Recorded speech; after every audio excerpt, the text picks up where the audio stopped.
தயவு செஞ்சு குதிச்சுடாத.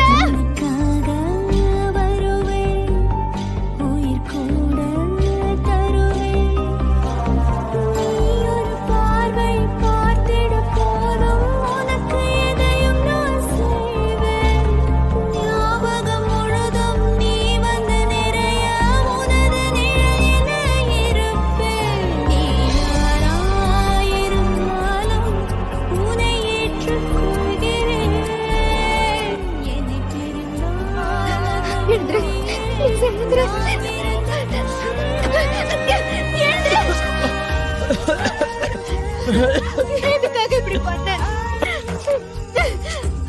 நீ என்ன பைத்தியமா? உனக்கு மூளை குழம்பிடுச்சா? நானே உன்னை கொன்னுடுவேன். இன்னைக்கு நீ எல்லையை மீறி போயிட்டல்ல, நான் மட்டும் வந்து உன்னை காப்பாத்தலன்னா இந்நேரம் நீ செத்து போயிருப்ப. Download ShareChat.